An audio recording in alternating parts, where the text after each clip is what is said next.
Yeah. So those of you who are listening, my first teacher, number one, is my mother. She's my first teacher. So Mm. you get to balance it out, obviously. Um, my father was his name was Antonio Carrasco. There's a couple of pictures of him here. Um, uh, he was one of the pioneers of California and New Mexico of activism of Chicanos, but being that um, he founded a small clinic in rural New Mexico. Um, he founded a couple clinics in El Paso. He was the one who, in the early '80s when he was the one at the protests and the marches beating a hand drum at marches. Mm. He was the one that was fighting and organizing uh, several behind the scenes activities. For example, do you want to hear a story of my father in 1976? Yeah. So my I was like in the fourth fifth grade, and my sister and I were living in El Paso with my dad in summertime, and then like any of those of you are listening who are activists, there's a lot of trials and tribulations. A lot of you end up at a protest, and you're over there leading the charge, and you look behind and just nobody behind you anymore. That was my father. So and then at that point in time, he got drunk and he was drinking, and then and he was crying, and he was saying in Spanish, and with a slight stutter, and he was just saying that he died, he died. And then my sister and I were kind of complex. We're thinking about like who died, like what's going on here.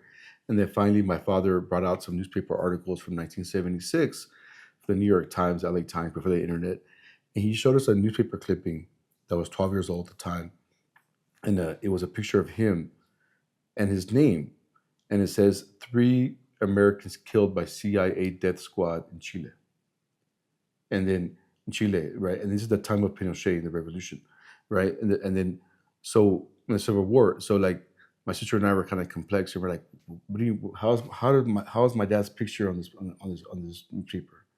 And then my dad gave us the story that when my mom was pregnant of my older sister, who's a year older than me, my dad went to Chile and went to the indigenous communities in Chile and helped them organize the revolution, the guerrilla warfare, the freedom fighters. And then finally, when someone informed my father, hey, Antonio, your name's on a list. The CIA is looking for you. So he left his passport with a certain individual. And he went through the back lines. He went to the U.S. Embassy. A few months later, he was drinking with his coffee like he did every morning, and he saw his picture, Mm. and then that person died. So They falsely killed they someone thinking it it was was him. my father. So Oh so my so that gosh. kind of gives you like a deep realm of who my father was. Right. And That's it powerful. It Yeah. was the activism back in that day was a lot more foot on the Yes, ground, yes. really making things happen. My grandfather, he went to Wounded Knee and Hmm. Broken Rock, Hmm. and he loaded up a trailer with guns, and they went down there and Hmm. they supported the natives. And Yeah.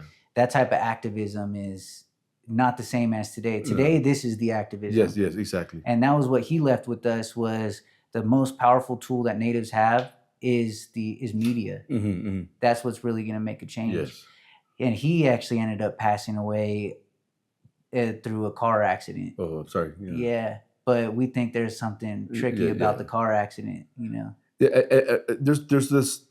And I asked my mother. I'm like, Mom, like, was this correct that like because the timeline doesn't match up, And then I asked my mom, like, was my dad there? And then when you're pregnant of my sister Lupe, and my mom gave me this. Your dad went to get milk one day, and he was gone for 6 months. He came back different. Yeah. Yeah. So there's like a different realm of activism, Hmm. and then yeah, through social media now, and then it's just about back in the day. It's about rolling up your sleeves, doing the work, and it might be having an FBI file, it might be having you know watch list somewhere, That's just the way things were. Well, yeah, the media is even today, the mainstream media is controlled by the elite and different organizations and corporations that have commercial interests. And so they're not going to post anything that's going to take away from their advertisers or get them in trouble with whatever FBI agent is overseeing that specific news station. And so before the internet, if you're going to them and you're trying to get stuff in the newspaper, the producer's just going to smack it aside. Like, we're not going to put that together. What are you talking about? And then, but now there's no stopping it. When you put that on social media and it's out there, there's no one that can stop you from. That's my father. He was the one. There's a couple of activism stories. For example, he would in Phoenix or in El Paso, he would walk, like, okay, so now the whole thing's going on with Palestine, right? Palestine. So in the we used to live really close to the border in El Paso and Segundo Barrio and El Paso, and then so what happens is that a lot of Mexicans, they have day passes, so they come from Mexico, from Juarez, and they go across the border into El Paso, and then they sleep in cardboard boxes, and they're waiting for work to pick hats in New Mexico. So a school bus might come in the morning, 4 or 5 in the morning, and they handpick the Mexicans to work in the fields. It's like only for one day. So a lot of the rich landowners who were in New Mexico, they would go with razor blades, and then the Mexicans would put their hands out like that, and then the ranch hands or what have you, they would cut the fingertips of the Mexicans, and whoever had the thickest callus will be chosen to go on the bus to go work that day. That's wild. Yeah. So when you have a bunch of Mexicans lined up, then it's easy pickings for all these U.S. soldiers from Fort Bliss when they go drinking in Juarez and they come across the border all drunk and belligerent. They start picking fights with Mexicans, right? And then the policemen, they're there, they don't protect the Mexicans.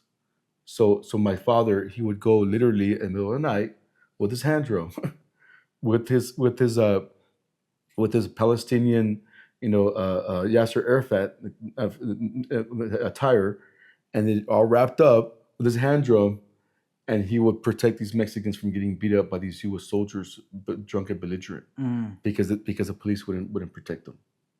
Well, how long ago was this?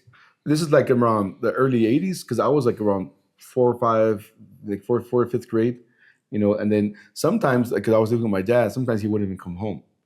I'm like, "What's going on, Dad?" And like, he goes, "Oh no, the cops arrested me." I'm like, "What did you do?" He said, "Well, this U.S. soldier was being at this Mexican. I jumped in, and they arrested me too."